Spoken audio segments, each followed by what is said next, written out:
Chapter 6 Kidnappers There was quite a flutter in the village when the Darcys came to the Grange. A branch of the Darcy family, you know. Lord Darcy and Lady Darcy and Lady Barbara Darcy. Lady Barbara was 7 years of age. She was fair, frilly, fascinating. Lady Darcy engaged a dancing master to come down from London once a week to teach her dancing. They invited several of the children of the village to join. They invited William. His mother was delighted, but William, freckled, untidy, and seldom clean, was horrified to the depth of his soul. No entreaties or threats could move him. He said he didn't care what they did to him. He said they could kill him if they liked it. He said he'd rather be killed than go to an old dancing class anyway, with that soft-looking kid. Well, he didn't care who her father was. She was a soft-looking kid, and he wasn't going to no dancing class with her. Wildly ignoring the rules that govern the uses of the negative, he frequently reiterated that he wasn't going to no dancing class with her. He wouldn't be seen speaking to her, much less dancing with her. His mother almost wept. "You see," she explained to Ethel, William's grown-up sister, "it puts us at a sort of disadvantage, and Lady Darcy is so nice, and it's so kind of them to ask William." William's sister, however, took a wholly different view of the matter. "It might put them," she said, "a good deal more against us if William went." William's mother admitted that there was something in that. William lay in the loft, reclining at length on his front, his chin resting on his hands. He was engaged in reading. On one side of him stood a bottle of licorice water, which he had made himself. On the other was a large slab of cake, which he had stolen from the larder. On his freckled face was the look of scowling ferocity that it always wore in any mental effort. The fact that his jaws had ceased to work, though the cake was yet unfinished, testified to the enthralling interest of the story he was reading. Black-hearted Dick dragged the fair maid by the wrist to the captain's cave. A bottle of grog stood at the captain's right hand. The captain slipped a mask over his eyes and smiled a sinister smile. He twirled his long black mustachios with his hand. "Unhand the maiden, dog," he said. Then he swept her a stately bow. "Fair maid," he said, "unless thy father bring me 60,000 crowns to-night, thy doom is sealed. Thou shalt swing from yon lone pine tree." The maiden gave a piercing scream. Then she looked closely at the masked face. Who art thou?" she faltered. Again the captain's sinister smile flickered beneath the mask. "Rudolph of the Red Hand," he said. At these terrible words the maiden swooned into the arms of black-hearted Dick. "Aha!" said the grim Rudolph with a sneer. "No man lives who does not tremble at those words." And again that smile curved his dread lips as he looked at the yet unconscious maiden, for well he knew that the 60,000 crowns would be his that even. "Let her be treated with all courtesy till to-night," he said, as he turned away. William heaved a deep sigh and took a long draught of licorice water. It seemed an easy and wholly delightful way of earning money. "They're awfully nice people," said Ethel, the next day at breakfast, "and it is so kind of them to ask us to tea." "Very," said Mrs. Brown, "and they say, bring the little boy." The little boy looked up with the sinister smile he had been practicing. "Me?" he said. "Ha!" He wished he had a mask, because, though he felt he could manage the smile quite well, the narrative had said nothing about the expression of the upper part of Rudolph of the Red Hand's face. However, he felt that his customary scowl would do quite well. "You'll come, dear, won't you?" said Mrs. Brown sweetly. "I wouldn't make him," said Ethel nervously. "You know what he's like sometimes." Mrs. Brown knew. William, a mute, scowling protest, was no ornament to a drawing-room. "But wouldn't you like to meet the little girl?" said Mrs. Brown persuasively. "Ha!" ejaculated William. The monosyllable looks weak and meaningless in print. As William pronounced it, it was pregnant with scorn and derision and sinister meaning. He curled imaginary mustachios as he uttered it. He looked round upon his assembled family. Then he uttered the monosyllable again, with a yet more sinister smile and scowl. He wondered if Rudolph the Red Hand had a mother who tried to make him go out to tea. He decided that he probably hadn't. Life would be much simpler if you hadn't. With another short, sharp "Ha!" he left the room. William sat on an old packing case in a disused barn. Before him stood Ginger, who shared the same classroom in school and pursued much the same occupations and recreations out of school. They were not a popular couple in the neighborhood. William was wearing a mask. The story had not stated what sort of a mask Rudolph of the Red Hand had worn, but William supposed it was an ordinary sort of mask. He had one that he'd bought last 5th of November, and it seemed a pity to waste it. Moreover, it had the advantage of having mustachios attached. It covered his nose and cheeks, leaving holes for his eyes. It represented fat, red, smiling cheeks, an enormous red nose, and fluffy gray whiskers. William, on looking at himself in the glass, had felt a slight misgiving. It had been appropriate to the festive season of November the 5th, but he wondered whether it was sufficiently sinister to represent Rudolph of the Red Hand. However, it was a mask, and he could turn his lips into a sinister smile under it, and that was the main thing. He had definitely and finally embraced a career of crime. On the table before him stood a bottle of licorice water with an irregularly printed label, "Grog." He looked round at his brave. "Black-hearted Dick," he said, "you're gotter stay present." It was rather vague as to how outlaws opened their meetings, but this seemed the obvious way. "Present," said Ginger. "That's not much fun, and it's all going to be like school." "Well, it's not," said William firmly, "and you can have a drink of grog, only one swallow," he added anxiously, as he saw Black-hearted Dick throwing his head well back preparatory to the draught. "That was a jolly big one," he said, torn between admiration at the feat and annoyance at the disappearance of his licorice water. "All right," said Ginger modestly. "I've got her big throat. Well, what we going to do first?" William adjusted his mask, which was not a very good fit, and performed the sinister smile. "We gotter kidnap someone first," he said. "Well, who?" said Ginger. "Someone who can pay us money for 'em." "Well, who?" said Ginger irritably. William took a deep draught of licorice water. "Well, you can think of someone." "I like that," said Ginger, in tones of deep dissatisfaction. "I like that. You set up to be captain and wear that thing and drink up all the licorice water." "Grog," William corrected him wearily. "Well, grog, and then you don't know who we're going to kidnap." "I like that." "Might as well be rat hunting, or catching tadpoles, or chasing cats, if you don't know what we're going to do." William snorted and smiled sneeringly beneath his bilious-looking mask. "Ah," he said, "you come with me, and I'll find someone for you to kidnap right enough." Ginger cheered up at this news, and William took another draught of licorice water.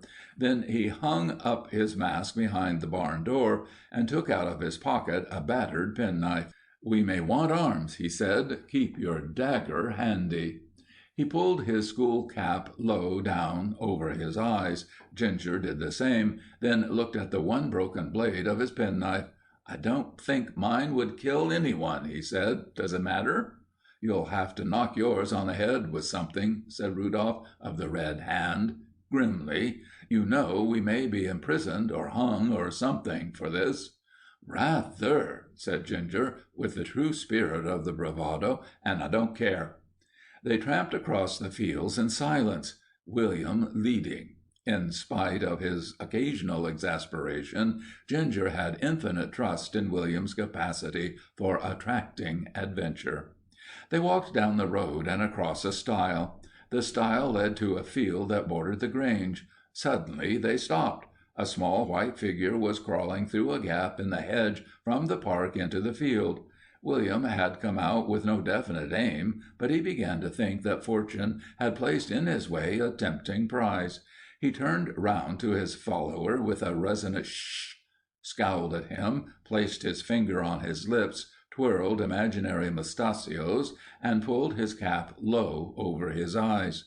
Through the trees inside the park he could just see the figure of a nurse on a seat leaning against a tree trunk in an attitude of repose. Suddenly Lady Barbara looked up and espied William's fiercely scowling face. She put out her tongue. William's scowl deepened. She glanced towards her nurse on the other side of the hedge. Her nurse still slumbered. Then she accosted William. "Well, funny boy," she whispered. Rudolph of the Red Hand froze her with a glance. "Quick," he said, "seize the maiden and run." With a dramatic gesture he seized the maiden by one hand, and Ginger seized the other. The maiden was not hard to seize. She ran along with little squeals of joy. "Oh, what fun! What fun!" she said. Inside the barn, William closed the door and sat at his packing case. He took a deep draught of licorice water and then put on his mask. His victim gave a wild scream of delight and clapped her hands. "Oh, funny boy!" she said. William was annoyed. "It's not funny," he said irritably. "It's jolly well not funny. You're kidnapped. That's what you are. Unhand the maiden, dog," he said to Ginger. Ginger was looking rather sulky. "All right, I'm not handing her," he said. "And when you've quite finished with the licorice water—" "Grog," corrected William sternly. "Well, grog, then, and I out to make it. Perhaps you'll let me have a drink." William handed him the bottle with a flourish. "Finish it, dog," he said, with a short, scornful laugh. The vibration of the short, scornful laugh caused his Bacchic mask, never very secure, to fall off onto the packing case. Lady Barbara gave another scream of ecstasy. "Oh, do it again, boy," she said. William glanced at her coldly and put on the mask again. And then he swept her a stately bow, holding on to his mask with one hand.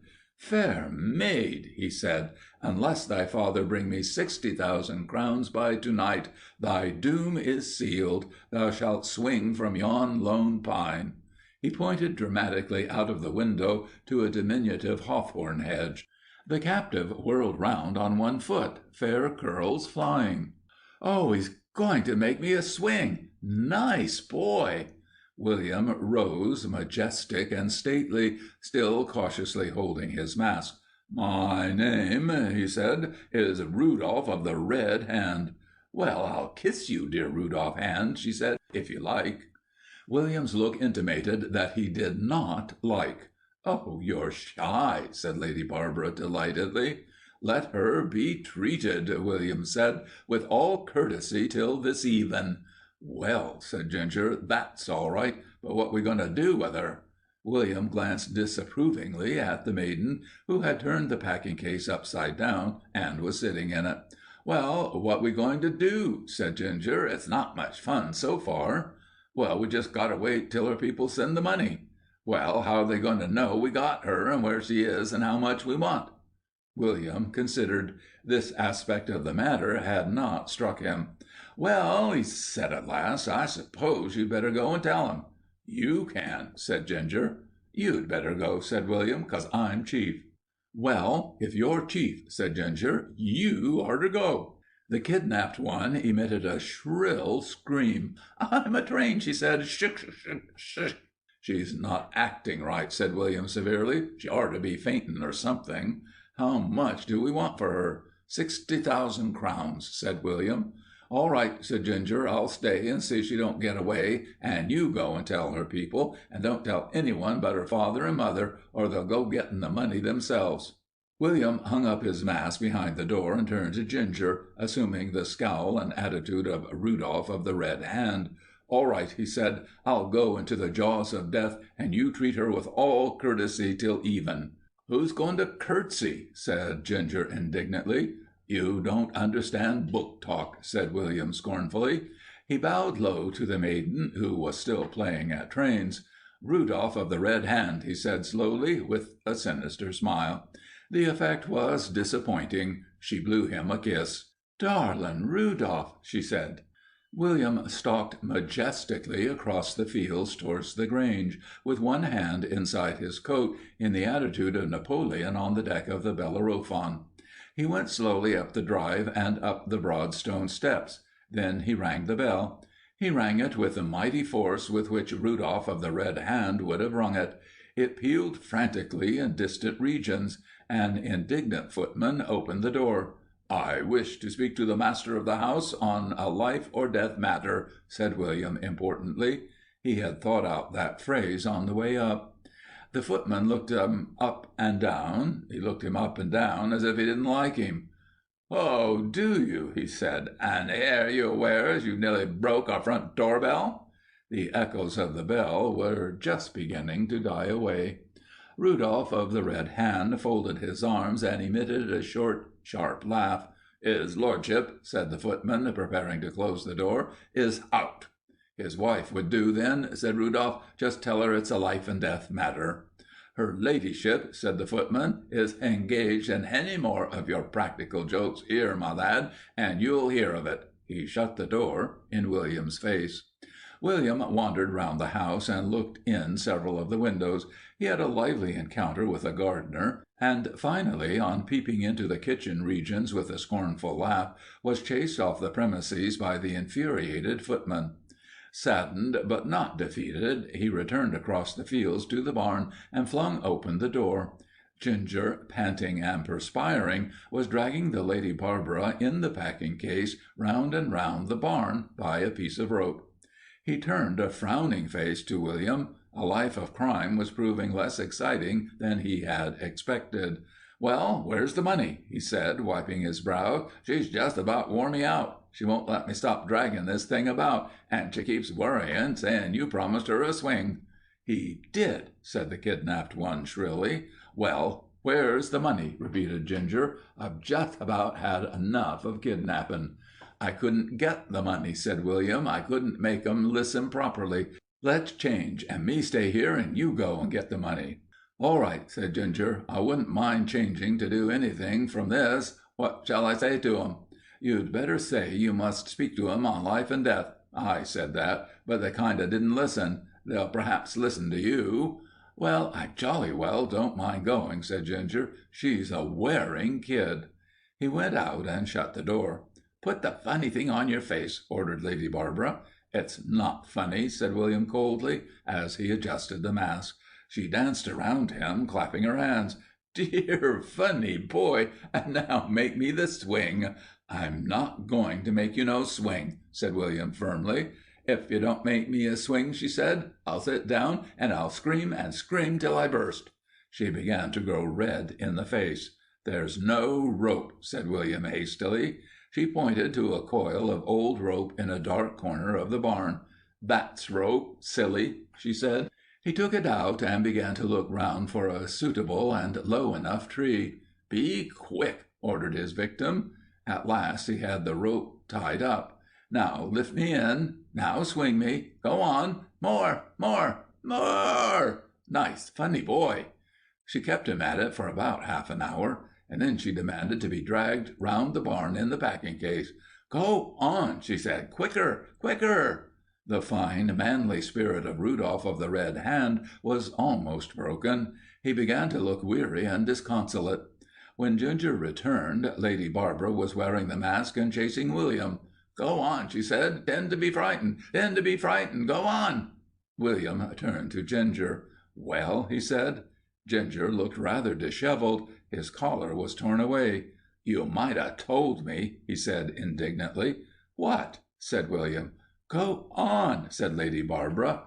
"That they were like wild beasts up there. They set on me soon as I said what you told me." "Well, did you get any money?" said William. "Now, how could I," said Ginger irritably, "when they set on me like wild beasts soon as I said it?" "Go on," said Lady Barbara. "Well," said Rudolph of the Red Hand slowly, "I'm just about fed up."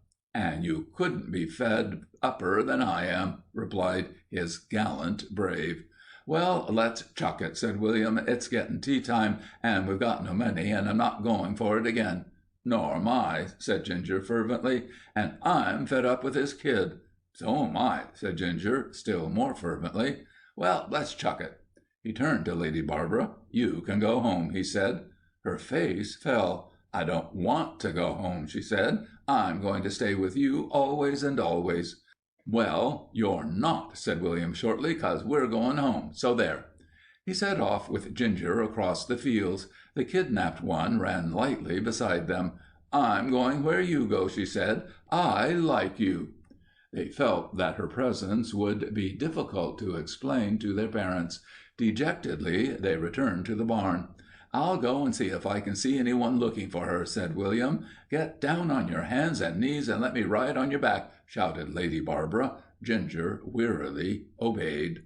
William went out to the road and looked up it and down. There was no one there, except a man walking in the direction of the Grange. He smiled at the expression on William's face. Hello, he said. Feeling sick or lost something? We kidnapped a kid, said William disconsolately, and we couldn't get any money for her, and we can't get rid of her. The man threw back his head and laughed. Awkward, he said. By Jove, jolly awkward. I suppose you'll have to take her home. He was no use. William turned back to the barn. Lady Barbara was riding round the barn on Ginger's back. Go on, she said. Quicker! Ginger turned a purple and desperate face to William. If you don't do something soon, he said, I shall probably go mad and kill someone. We'll have to take her back, said William grimly. The kidnappers walked in gloomy silence. The kidnapped danced along between them, holding a hand of each. I'm going wherever you go, she said. I love you. Once Ginger spoke. You're a nice kidnapper, he said bitterly. I couldn't help it, said William. It all went different in the book. Near the steps of the front door, a lady was standing. Ginger turned and fled at the sight of her. Lady Barbara held William's hand fast. William hesitated till flight was impossible. Oh, there you are, darling, the lady said. Dear, nice boy, said Lady Barbara. He's been playing with me all the time. And the other, oh, but the other's gone. It's been lovely. I do love him. May we keep him? Darling, said the lady, I've only just heard you were lost. Nanny's in a dreadful state, and this little boy found you and took care of you. Dear little boy. She bent down and kissed the outraged and horrified William. How very kind of you to look after my little girl and bring her back so nicely. Now come and have some tea. She led William, too broken in spirit to resist, up the steps into the hall, then into a room. Lady Barbara still held his hand tightly. There was tea in the room, and people. Horror of horrors! It was his mother and Ethel. There were confused explanations. And her nurse went to sleep, and she must have wandered off and got lost, and your little boy found her and played with her and looked after her and brought her back for tea. Dear little man. A man entered, the man who had accosted William on the road. He was evidently the father of the little girl. The story was repeated to him. Great, he said, looking at William with amusement and a certain sympathy in his eyes. He seemed to be enjoying the situation. William glared at him. And he rode me on his back and gave me rides in the box and made me a swing and put on a funny face to make me laugh. Dear little man, crooned Lady Darcy. They put him gently into a Chesterfield, and Barbara sat beside him, leaning against him. Nice boy, she said. Mrs. Brown and Ethel beamed proudly. And he pretends, said Mrs. Brown, not to like little girls. We misjudge children so sometimes. You'll go to the dancing class now, won't you, dear? She ended archly. Dear little fellow, said Lady Darcy. It was only the fact that he had no weapon in his hand, and that he had given up the unequal struggle against the malignancy of fate, that saved William from murder on a wholesale scale. Barbara smiled on him fondly. Barbara's mother smiled on him tenderly. His mother and sister smiled on him proudly, and in their midst Rudolph of the Red Hand, with rage and shame and humiliation in his heart, savagely ate his sugared cake. End of chapter 6.